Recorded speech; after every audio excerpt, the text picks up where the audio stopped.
चुनाव देखे हैं उसमें मैं पहली बार ये एटा में देख रहा हूँ कि भारतीय जनता पार्टी के प्रत्याशी और समाजवादी पार्टी के प्रत्याशी मिलकर के चुनाव लड़ रहे हैं। प्रमुख उद्योगपति जो बाहर रहते हैं अभी चुनाव लड़ाने भारतीय जनता पार्टी के कैंडिडेट को आए हैं। उन्होंने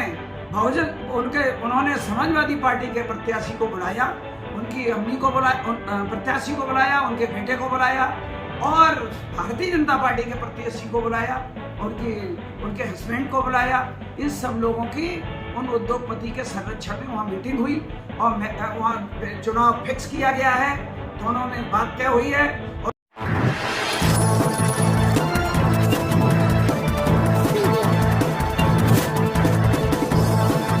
आप देख रहे हैं सुरागीर, जो अपराधियों और भ्रष्टाचारियों को पेश करते हैं। मेरे प्रिय एटा शहरवासियों, मैं आप लोगों से परसों 11 मई को जो नगर पालिका अध्यक्ष पद हेतु तो चुनाव होने जा रहा है, उसमें पूर्व अध्यक्ष नगर पालिका मीरा गांधी के चुनाव चिन्ह जीप पर मोहर लगा करके भारी बहुमत से जिताने की अपील करता हूं, निवेदन करता हूं।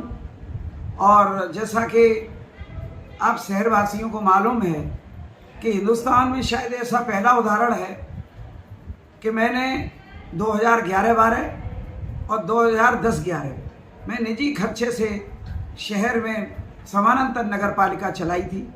उसके बाद 2012 में आप लोगों ने मुझे अध्यक्ष चुना और 22 तक आप लोगों की कृपा से मैं अध्यक्ष रहा। मैंने आप लोग को मैं प्रमाणिकता के आधार पर पूरे प्रमाणों के साथ आपके सामने ये कहना चाहता हूँ कि मैंने 50 साल में जितना काम एटा शहर में पहले नहीं हुआ था उतना मैंने 10 साल में किया है। अभी जब मैं चुनाव लड़ता हूँ, तमाम राजनीतिक लोग मुझ पर तमाम तरह के आरोप, मुझे बदनाम करने की साजिश, मुझे कमज़ोर करने की, डराने धमकाने की साजिश करते रहते हैं। लेकिन आप लोगों की जो कृपा है, सभी जातियों के लोगों की, धर्म के लोगों की और सभी पार्टी के लोगों की जो कृपा है, सभी बुद्धिजीवियों की कृपा है, उसकी बल पर मैं 2 बार चुनाव जीत चुका हूं। तीसरी बार भी मुझे पूरी आशा है कि आप लोग जीप चुनाव चिन्ह पर मोहर लगाएंगे और हमको भारी बहुमत से जिताएंगे। हिंदुस्तान में क्या मैंने हजारों तो नहीं, कम से कम 200, 300, 400 चुनाव देखे हैं। उसमें मैं पहली बार ये एटा में देख रहा हूं कि भारतीय जनता पार्टी के प्रत्याशी और समाजवादी पार्टी के प्रत्याशी मिलकर के चुनाव लड़ रहे हैं। परसों की घटना है, मैं आपको प्रमाणिकता पेश कर सकता हूं। मेरे इसमें प्रूफ है, फोन में रिकॉर्डिंग भी है और मेरे पास इसके वीडियो भी है। एक हमारे जिले के प्रमुख उद्योगपति जो बाहर रहते हैं अभी चुनाव लड़ाने भारतीय जनता पार्टी के कैंडिडेट को आए हैं। उन्होंने समाजवादी पार्टी के प्रत्याशी को बुलाया, उनकी अम्मी को बुलाया, प्रत्याशी को बुलाया, उनके बेटे को बुलाया और भारतीय जनता पार्टी के प्रत्याशी को बुलाया, उनके हस्बैंड को बुलाया। इन सब लोगों की उन उद्योगपति के संरक्षण में वहाँ मीटिंग हुई और वहाँ चुनाव फिक्स किया गया है। दोनों में बात तय हुई है। वहाँ हमारा आदमी बैठा था कि भाई समाजवादी पार्टी के प्रत्याशी को इतनी जोर से लड़ाई है, इतनी ताकत से लड़ाई है कि राकेश गांधी कमजोर हो जाए। मेरा आपसे निवेदन है कि आप लोगों से निवेदन है कि शहरवासियों से कि आप लोग इनके बहकावे में मत आना, इनकी अफवाहों में मत आना और आप लोग के एमएलए एमपी के चुनाव में किसी को वोट देना। मैंने कभी किसी पार्टी के खिलाफत नहीं की है, ना किसी की फेवर की है। मैं केवल नगर पालिका के शहर के सुधार के लिए, शहर के विकास के लिए निरंतर रूप से चुनाव लड़ रहा हूं और मेरा चुनाव चिन्ह जीप है। आप इनके बहकावे में ना आए। और मैं आपको बताना चाहता हूं कि कुछ समाजवादी पार्टी के जो कुछ नेता हैं, छुटभैया टाइप, वो शहर में जाकर के गलत अफवाह फैला रहे हैं और वो कह रहे हैं कि यादव समाज के लोग समाजवादी पार्टी के साथ हैं।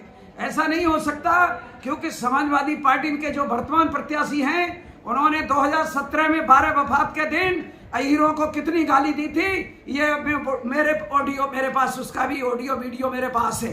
इसलिए यादव समाज के लोगों से मैं अपील करना चाहता हूं, जो व्यक्ति मां बहन की गाली और गंदी गालियां 12 वफात के अवसर पर यादव समाज के लोगों को सभा का प्रत्याशी जो भी मैदान में है दे सकते हैं, तो ऐसे लोगों को वोट देने का बिल्कुल भी अधिकार नहीं है। जहां तक यादव समाज की बात है, यादव समाज के लोगों से मैं अपील करना चाहता हूं कि मैंने यादव समाज के लोगों को एक नई दिशा दी है। शहर में सभी समाज के लोगों से मिलकर के कार्य करके सभी का विश्वास जीत करके यादव समाज के युवाओं को एक नई दिशा दी है, जिससे कि हमारे युवा लोग सभी वर्गों के साथ मिलकर काम करें। क्योंकि हमारे यादव समाज से तमाम समाज ऐसे हैं कहीं ना कहीं किसी वजह से नाराज रहते हैं। तो मैं आपसे निवेदन करना चाहता हूं कि आप ये गलती ना करें, समाजवादी पार्टी के प्रत्याशी को बिल्कुल वोट ना दें, क्योंकि ये व्यक्ति हमारे यादव समाज का, हमारे यादव। और सुनिए दूसरी बात, इस मेरी अपील सुनिए, ये जो प्रत्याशी हैं ये मुस्लिम समाज को भी करीब 30 साल से बेचते चले आ रहे हैं, और ये तमाम एमएलए एमपी के चुनाव में सौदा करते हैं, ये जग जाहिर है। इसलिए मुस्लिम समाज के भाइयों, मेरा हाथ जोड़ के निवेदन है, एमएलए एमपी के चुनाव में किसी को वोट देना, वर्तमान सपा प्रत्याशी को वोट दे करके गड्ढे में वोट मत डालना। क्योंकि भारतीय जनता पार्टी के प्रत्याशी की और नेताओं की इच्छा है कि जहीर भाई को मजबूत कर दो, राकेश गांधी अपने आप कमजोर हो जाएगा और भारतीय जनता पार्टी का जीतने का मंसूबा कामयाब हो जाएगा। इसलिए मेरा निवेदन है कि जहीर भाई को वोट दे करके, मुन्नी बेगम को वोट दे करके साइकिल पे भारतीय जनता पार्टी की मदद ना करें। थोड़ा कहा ज्यादा समझे, इतना ही काफी है।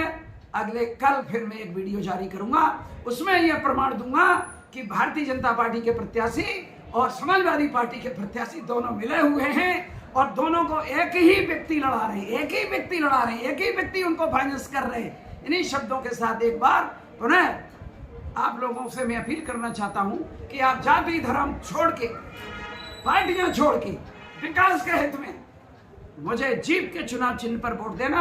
मैं कभी कोई गलती नहीं करूंगा। 10 साल का अनुभव है, 10 साल के अनुभव के आधार पर बहुत बेहतर काम करके अब की दिखाऊंगा। पहले कुछ गलतियां हुई होंगी, उनके लिए मैं माफी चाहता हूं। जो ज्यादा काम करेगा वो ज्यादा गलती करेगा, जो कम काम करेगा वो कम गलती करेगा, और जो बिल्कुल काम नहीं करेगा वो बिल्कुल गलती नहीं करेगा। बातें बहुत है भाइयों, वीडियो बहुत लंबा हो जाएगा। कल मैं जो है फिर इस चैनल के माध्यम से अपनी बात रखूंगा। और भाई हमारे देवेंद्र जी, आपके चैनल को बहुत बहुत धन्यवाद। जय हिंद, जय भारत और जय एटा की।